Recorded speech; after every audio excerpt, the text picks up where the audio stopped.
I seek refuge in Allah. I seek refuge in Allah, the all-hearing, all-knowing, from Satan.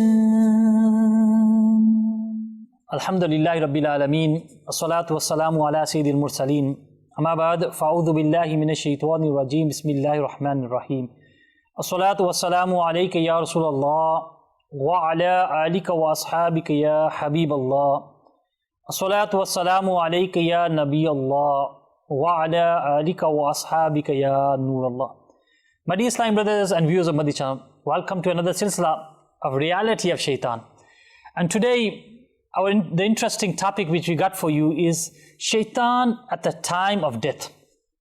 As we know, shaitan does not give up, try to misguide the ummah of the Prophet ﷺ, misguide the believers, and he continues doing this till the last moments, till the time of death. So today's topic is shaitan at the time of death. Before we talk about our topic, let's listen regarding the people who do not recite peace and blessings upon the Holy Prophet ﷺ first. As we always talk about reciting peace and blessings upon the Prophet ﷺ, it is mentioned, Shaykh Tariqat Amil Sunnah Damat Barakatum Al-Aliyah, he writes in his booklet, The Cause of a Bad End, which is published by the published department of Dawat Islami Maktabat al-Madina. It is said that someone saw a person in a dream who was wearing a hat of a fire worshipper. He was asked the reason for this. He replied, whenever the blessed name of the Holy Prophet ﷺ is taken, I never used to read Durood Sharif, peace and blessings upon the Holy Prophet ﷺ, and because of this, my deep mystic knowledge and Iman was snatched. My dear Islam brothers and viewers of Madani Channel, did you see how dangerous this is?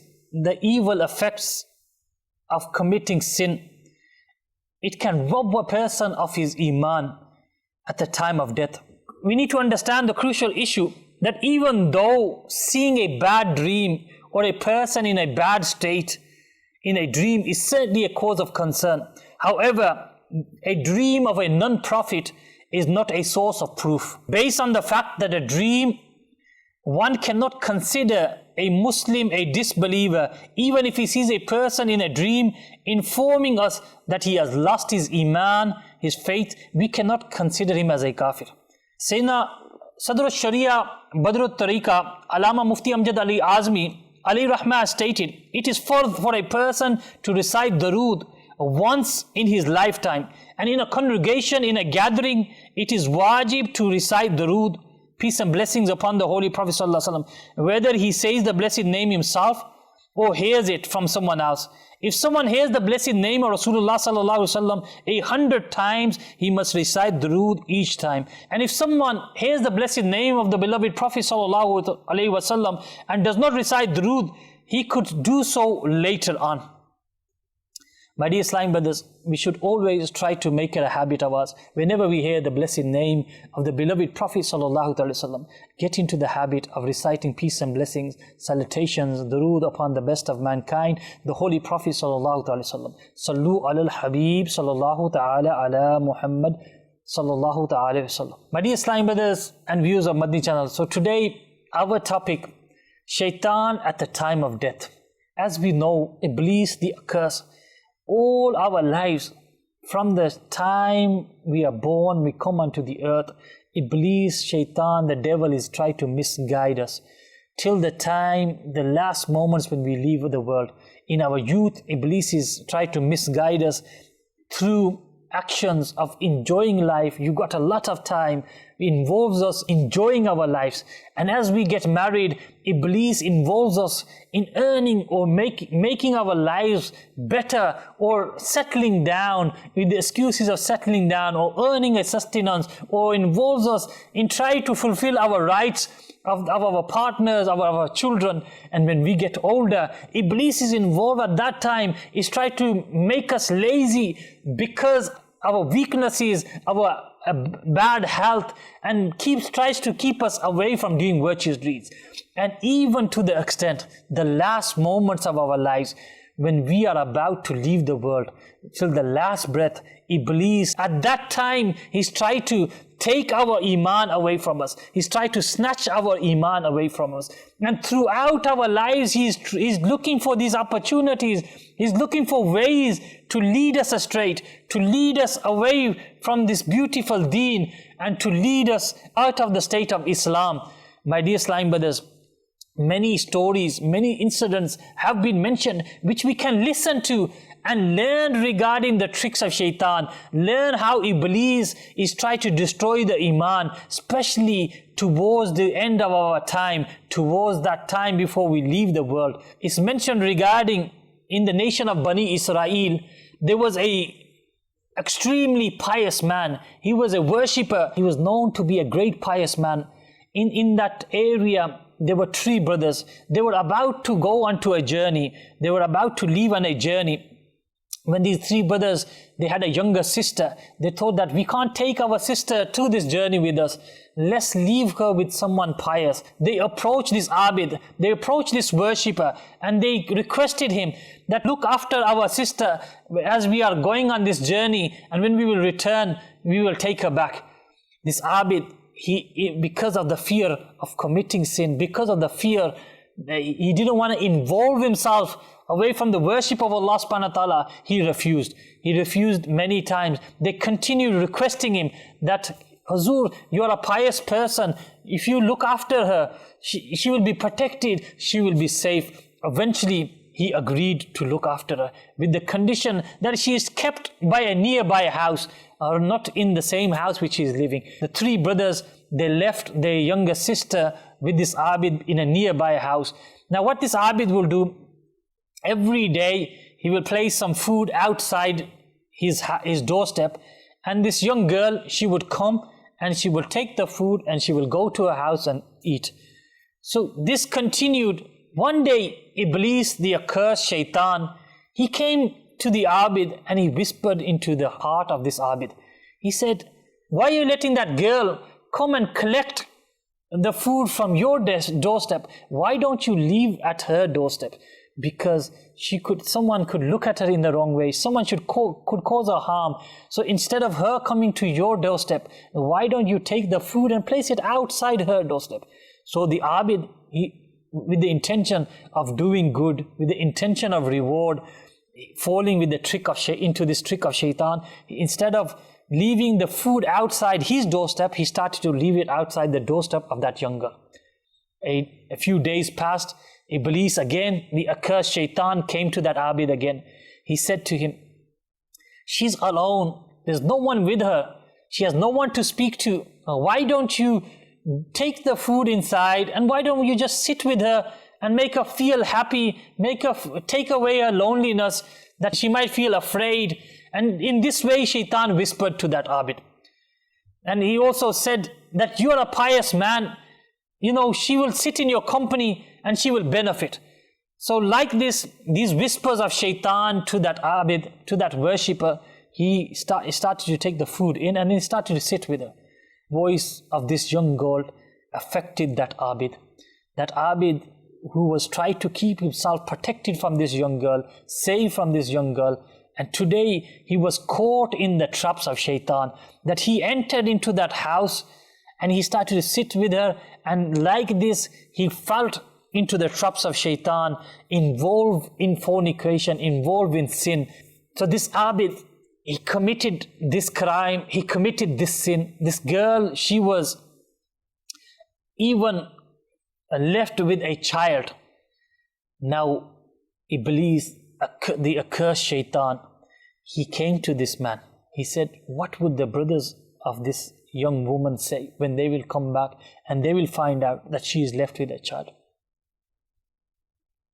Iblis, he whispered into the heart of the Abid, why don't you go and kill that child?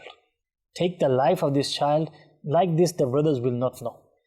And then he added to these whispers. He said, instead of just killing the child, once you've killed the child, what if that young girl, she speaks out to her brothers and informs her brothers what you have done? Now Iblis, he's whispering this into this heart of this Abid, that this Abid, he takes the life of that child, he takes the life of that young girl. And after this, Iblis, he whispers into the heart of this Abid and he says, bury her. When her brothers will come back, just say to them that she passed away and you buried her. Like this, you would be saved. So this was a trap of shaitan, which shaitan caused that Abid to kill the child, to kill that young girl, and then to bury them and to be able to save himself. When the three brothers came back from their journey, they approached that Abid. The Abid told them that your sister, she had passed away, and he took them to a graveyard and showed them a grave and said that she's buried here. They performed Fatiha and they went. That night, now Iblis, the accursed, he's made this Abid kill that child, kill that girl, commit fornication. Now look at what Iblis does. He goes into the dreams of all those three brothers when they are asleep at night. He shows them that this Abid which you relied on, this Abid, he actually fornicated. He killed your sister, he killed your younger sister, and he has buried us in this place of the house. So he showed them this. When the brothers awoke in the morning, they all had seen that same dream.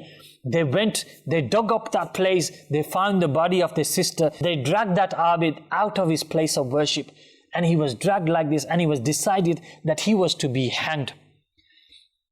Now when he's about to be hanged, Iblis, the accursed shaitan, he comes to that Abid, he comes to that worshipper, and he says to him, you know, it was me who led you to this. And today, if there is anyone who can save you, it is me who will be able to save you. So all you have to do now is deny Allah subhanahu wa ta'ala and I will save you. As soon as that Abid, that worshipper, he denied Allah subhanahu wa ta'ala, he denied in believing in Allah subhanahu wa ta'ala, shaitan disappeared from that. And in this state, that worshipper, he died in the state of disbelief. My dear Islam brothers and viewers of Madani Channel, you see how shaitan leads a person to die in the state of disbelief. How shaitan tricks people in involving in one sin to another. In each and every step shaitan took. First, he made that Abid agree to keep this young girl nearby house. Then he caused whispers into the hearts of this Abid to take the food outside her doorstep. Then he made this Abid enter into her house. And then when he heard the soft voice of this girl, he made that Abid whisper into the heart of the worshipper to commit sin, to commit fornication. And after this, he made that worshipper involved in the sin of murder of the child and murder of that girl, burying that child, burying that girl. And then to the last moments, to the end, shaitan, he made that person disobey Allah subhanahu wa ta'ala. He made that person deny Allah subhanahu wa ta'ala. And like this, he died in the state of kufr. My dear Islam brothers, this is how deceiving shaitan is. This is how shaitan destroys one person's iman. And we should be listening to these types of stories, these types of waqiyas, and reflecting and avoiding such mistakes, realizing that these are the steps of shaitan, these are the tricks of shaitan, these are the whispers of shaitan, how shaitan leads one person to disbelieve, especially at the last moments when at the time of death. And a similar story is mentioned regarding a person named Barsis. The Holy Prophet sallallahu ta'ala alaihi wasallam, he told the story regarding this man, that a slave woman, shaitan took hold of her throat and he put her into this state. And then after this, he went to the owners of that slave and he said to them, there is a raib, there is a monk who is a worshipper. Take this woman to him and he will cure her. So first, shaitan, he took hold of this slave girl's throat, making her feel into this state, and then he went and whispered to the masters of that slave that take her to this raib, take her to this monk. First, the monk, he refused to take her, and they keep on insisting that you look after her, you cure her from this illness. Shaitan whispered to the monk that you're a pious man, nothing will happen. So the monk took that slave girl and started to treat her. Shaitan, his whispers overtook that monk till the extent that monk, he involved himself in sin, in committing a wrongful action. And when he committed that wrongful action, Shaitan came to the monk again. He advised him that kill her and bury her somewhere. And then tell, when the people, the owner of this slave girl, when they will come, just tell them that she had passed away and you buried her. So like this, then Shaitan, Iblis, he went to the owners and he told them the situation, what had happened, what this monk had done with this slave girl, what he had done, and then he killing her. Like this, they dragged that monk. They forced that monk to admit that what he had done wrong, he had committed a crime. He was sentenced to be hanged. Shaitan came to that monk at that time. He said, look, I informed everyone. I made you do this. It is today I am the one who will able to save you from this hardship, from this destruction. All you have to do is prostrate twice to me and I will save you. As soon as that monk, he prostrated, Shaitan, he left from there. That monk, he was hanged and he was killed. My dear Islam brothers and viewers of Madani Channel, this is the way Shaitan destroyed many pious people, many people who were involved in the worship of Allah, those people who were known to be pious, those people who people relied on, yet Shaitan took the iman away from them. My dear Islam brothers and viewers of Madani Channel, today, me and you, we need to be very careful, especially in these matters. When there's a matter of women, today people fall into the traps of Shaitan very easy on this. She's like a sister. People with their own cousin sisters, they'll say she's like a sister, and the sister, she's saying he's like a brother to me. Like this, they get involved into sins and towards destruction. My dear Islam brothers, people at work, they be free with the non-mahram. Keep in mind that there is a parda between you and the non-mahram. Those women where it is permissible to marry, we need to keep ourselves safe and protected from them, away from being free with such women. My dear Islam brothers, in the same way, the sisters need to be away from such men who are their non-mahram and keep themselves away from sins, because these are the tricks of Shaitan, and at times through this type of sins, Shaitan leads a person to destruction and to the extent of losing his iman. Keep in mind, my dear Islam brothers, when there is a mixing of two, a male and a female, the third person is Shaitan in that gathering. So we need to avoid being in such gatherings or such place where there is no one else and there's a mixing of men and women are open in that type of gathering. Those who are your non-mahram, keep yourself safe and protected from such type of gathering, such types of company, because the third person in this company is Shaitan, is Iblis. My dear Islam brothers and viewers of Madani Channel, Shaitan, Iblis, till the last moments, he's tried to divert us away from the beautiful deen, away from the truth, and he's tried to lead us towards kufr, towards disbelief, and he will continue doing this. My dear Islam brothers, mentioned that Shaitan comes at the time of death as a form of a person's father, a person's mother, and he tries to distract him. He comes in the form of father, and the father says, "Oh my son, I was kind to you, I looked after you, I have left the world, I advise you to accept this religion, to accept this belief, I have left the world in this belief." And if that child, he refuses to accept that way, then he comes in the form of his mother and he says, "Oh son, I looked after you, I carried you in my stomach, I looked after you all your life, I fed you, I kept you, I brought you up, accept my advice, I have left the world, accept this religion." Shaitan comes in the form of one of his friends and he says, "Accept this religion, as you know, I've left the world, And if that person, he refuses, shaitan comes in the form of another friend and he says, you know, I've left the world, accept this religion, accept this belief. Like this, shaitan at them moments, he's coming in different forms with different faces of the people we know, of our friends, of our family members, try to distract us away from the religion, try to misguide us away from this beautiful deen of Islam, to make us lose our iman at these last moments. My dear Islam brothers, it is very important that we save ourselves from these tricks of shaitan. We realize how dangerous this enemy of ours is, how dangerous Iblis is, that he's almost best to lead us astray, lead us away from the teaching of the Quran, the teaching of the beloved Prophet ﷺ, lead us away from practicing our deen, lead us away from this beautiful deen and leading us to the state of kufr. My dear Islam brothers and viewers, we need to keep ourselves protected. We need to keep ourselves safe and save ourselves from sins, because sins lead towards destruction of iman. Allama Jalaluddin Suyuti Shafi rahmatullah alayhi, he says that there are 4 reasons for a bad end: laziness in performing salah, consuming alcohol, disobedience of parents, causing harm to Muslims. My dear Islam brothers, these are some of the sins which I've mentioned.